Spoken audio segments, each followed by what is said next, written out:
Assalamualaikum warahmatullahi wabarakatuh.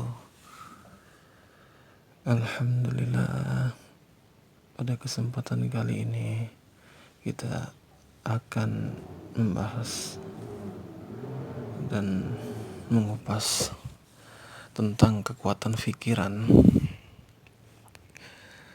Kekuatan pikiran ini sangat dahsyat ya teman-teman, bagi seseorang yang sudah mengetahui rahasia di balik kekuatan pikiran ini. Jadi kekuatan pikiran ini diibaratkan pencipta. Jadi diibaratkan mesin pencipta. Apapun yang kita pikirkan itu bisa menjadi kenyataan, teman-teman. Untuk kita mengetahui suatu pikiran kita itu bisa mewujud atau bisa menjadi kenyataan, perhatikanlah contoh-contohnya keseharian kita sehari-hari. Jadi contoh misal, kita mau kerja itu takut terlambat kerja. Jadi pada saat kita keluar dari rumah dan menanamkan pikiran dengan pikiran yang negatif, yaitu takut terlambat kerja, tanpa kita sadari teman-teman, setelah kita mulai berjalan, ada aja penghalangnya teman-teman. Contoh kita dalam keadaan perjalanan menuju kantor atau tempat kerja, ada aja sesuatu yang menghalangi kita, entah motor, entah mobil. Seolah-olah kayak, kenapa sih orang ini kayak mau menghalang-halangi saya, padahal jalan di sana masih luas. Kenapa sih orang itu mau lewat pas giliran saya, padahal sebelum saya tadi nggak ada yang mau lewat di depan saya seperti itu, atau stop berhenti depan saya. Nah itu contoh kecil teman-teman ya. Nah, pernah nggak teman-teman mikir kayak gini, kok saya teringat sesuatu. Misal kita contohkan, ini contoh saja ya, misalkan contoh suka melihat mobil, misalkan mobil warna ini, mereknya ini, atau motor ini mereknya ini. Jadi kita itu dalam keadaan berpikir itu sambil menghayati, kok aku senang ya lihat motor warna ini, mereknya ini. Nanti tiba-tiba setelah kita sering memikirkan hal tersebut, tanpa kita sadari kita selalu melihat motor atau mobil kendaraan yang kita pikirkan tersebut, teman-teman. Contoh misalnya kita memikirkan motor ya, nanti motor itu akan sering terlihat melintasi di depan kita. Contoh misalnya suka motor dengan merek Honda warna ini, nanti motor itu akan sering kita terlihat setiap harinya, teman-teman. Kalau nggak percaya bisa dibuktikan, teman-teman. Jadi kekuatan pikiran itu seperti itu, teman-teman. Jadi pada saat orang zaman dahulu itu mengetahui rahasia ini, itu ditutup, teman-teman. Rahasia itu dirahasiakan, jangan sampai terbongkar kayak gitu. Makanya diciptakan lapangan pekerjaan, pembuatan itu sebenarnya intinya itu agar para manusia itu tidak mengetahui rahasia tersebut. Padahal tanpa kita sadari, teman-teman, apa yang sudah dikasih oleh Sang Pencipta kepada diri kita itu sudah benar-benar komplit, teman-teman. Baik dalam kita mengatur rezeki gitu. Jadi orang-orang zaman dahulu itu mana ada istilahnya kerja ini, tapi kok bisa berlimpah. Terus juga bisa zaman dahulu mana ada istilahnya alat-alat berat untuk membangun suatu gedung-gedung tinggi, kayak proyek-proyek bangunan gitu. Kalau zaman sekarang kan udah canggih kan, menggunakan alat-alat.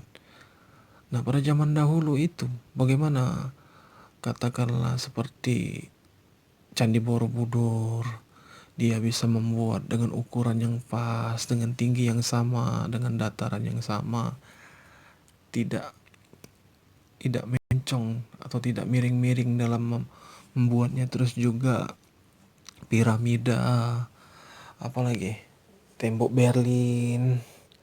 Coba kalau kita pikir bagaimana orang-orang terdahulu bisa membuat hal-hal seperti itu.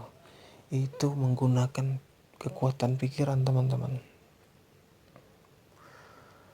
Jadi sebenarnya Allah itu, atau Yang Maha Kuasa itu, sudah menciptakan diri kita ini dengan komplit.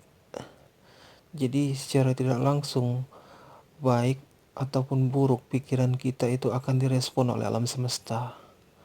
Makanya kalau kita baik agama apapun, itu selalu diajarkan tentang yang baik-baik, pemikiran yang positif.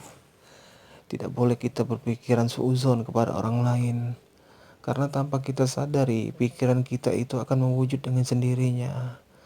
Kalau kita berpikir positif, maka hasilnya juga positif. Tapi kalau kita berpikir negatif, maka kita akan negatif juga.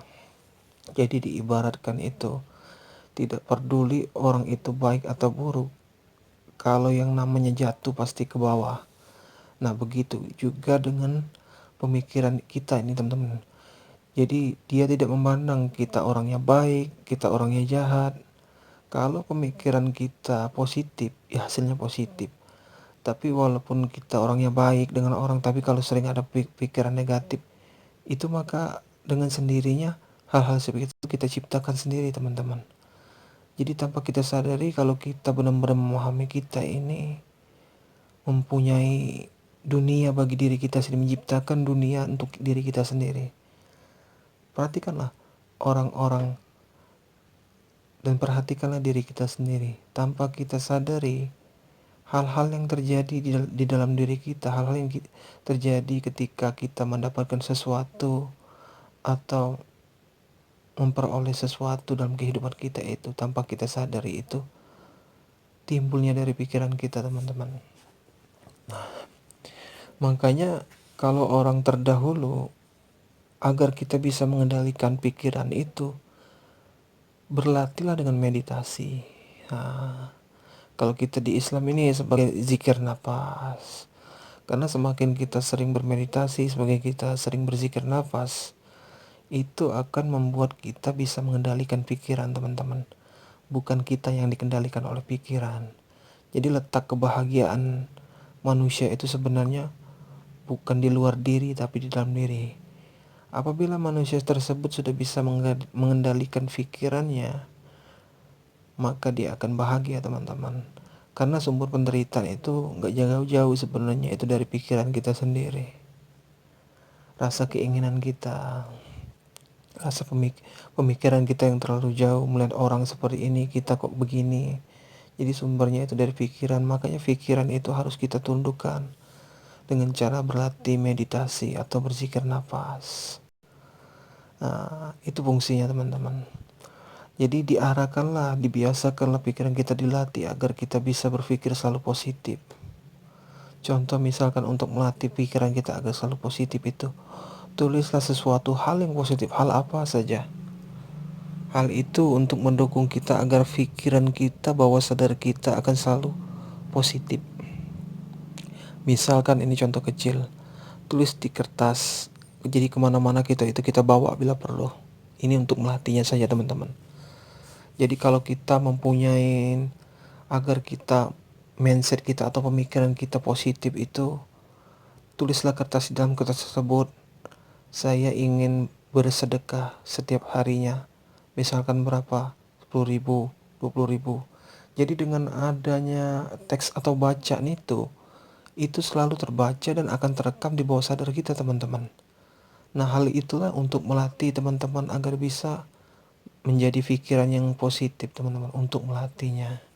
Jadi itu hanya contoh saja, tapi bagi teman-teman yang bisa atau teman-teman untuk melatih yang hal-hal contoh apa saja, itu terserah teman-teman ya. Tapi halnya tuh intinya itu untuk kebaikan, untuk hal-hal yang positif. Tulis saja di kertas apa saja keinginan teman-teman, tapi yang positif ya teman-teman ya. Nah, hal itu akan membantu pikiran teman-teman atau alam bawah sadar teman-teman untuk menggiring dia agar menjadi positif. Terus dibaca, terus dibaca, terus dibaca. Nah, setelah nanti sudah terlatih, pemikiran kita akan diimbangi dengan zikir nafas atau meditasi itu teman-teman. Jadi fungsinya seperti itu. Jadi pikiran kita ini kadang-kadang seperti monyet liar, melompat ke sana, melompat ke sini. Nah, pikiran itu harus ditenangkan dengan cara apa? Meditasi atau berzikir nafas tadi teman-teman. Itulah sumber penderitaan dalam hidup kita itu sebenarnya berasal dari pikiran. Kalau pikiran kita positif, pasti hasilnya positif. Kalau pikiran kita negatif, pasti hasilnya negatif. Contoh apapun itu, baik yang kita pandang, kalau kita memandangnya dari hal positif, pasti hal kebahagiaan yang datang. Tapi kalau kita memandangnya dengan negatif, maka penderitaan yang akan datang kepada diri kita. Itu hanya sekedar contoh saja teman-teman ya. Tapi kalau teman-teman untuk melatihnya bisa. Kalau untuk keinginan misalkan, sebenarnya Tuhan itu sudah menciptakan, sudah lengkap diri kita ini, tapi terkadang kita saja yang belum paham tentang hal seperti itu. Contoh kita inginkan sesuatu apa saja, katakanlah ingin berpenghasilan. Ingin berpenghasilan misalkan dalam 1 bulan ini saya ingin mendapatkan uang 5 juta misalkan. Jadi itu ditulis teman-teman, ditulis dengan cara tulisan itu seolah-olah teman sudah mendapatkan terima kasih, rasa syukur itu seolah-olah sudah mendapatkan uang 5 juta itu, tulis di kertas. Jadi setelah Anda menulis dan meresapi itu, maka pikiran Anda akan terfokus dengan rasa syukur seolah-olah yang sudah Anda terima uang 5 juta tadi. Tanpa kita sadari, alam semesta ini akan meresponnya teman-teman.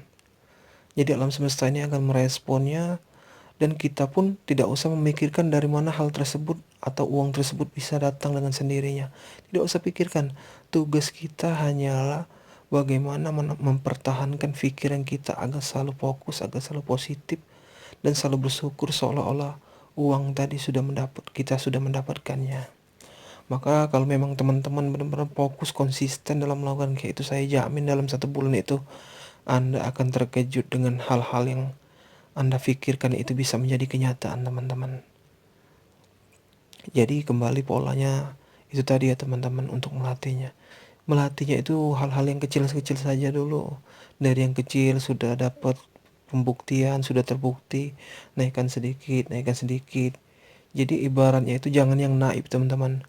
Yang naib itu gimana? Misalnya kita penghasilan kita sekian, kita ukur dengan misal langsung 1 miliar, itu mungkin bisa terjadi teman-teman, tapi butuh berapa kali proses yang lama kayak gitu.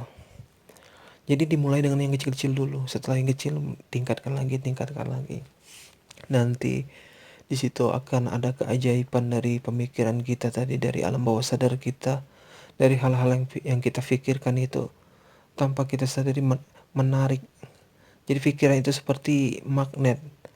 Jadi apabila kita berpikir positif, maka dia akan yang ditariknya orang-orang yang positif atau energi-energi positif.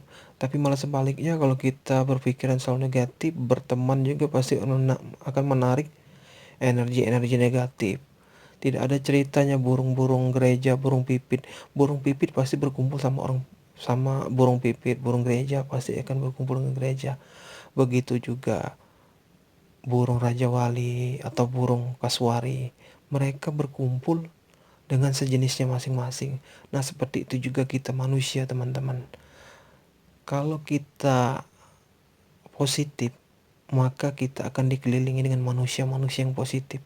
Tapi kalau energi kita negatif tanpa kita sadari, itu juga akan membawa kita kepada teman-teman atau energi-energi yang negatif. Oke teman-teman, sekian audio dari saya, mudah-mudahan bisa dipraktekkan dan bisa menerima atau bisa mendapatkan keajaiban dari kekuatan pikiran tersebut. Semoga audio yang sedikit ini bisa bermanfaat bagi kita semua. Saya ucapkan terima kasih. Assalamualaikum warahmatullahi wabarakatuh.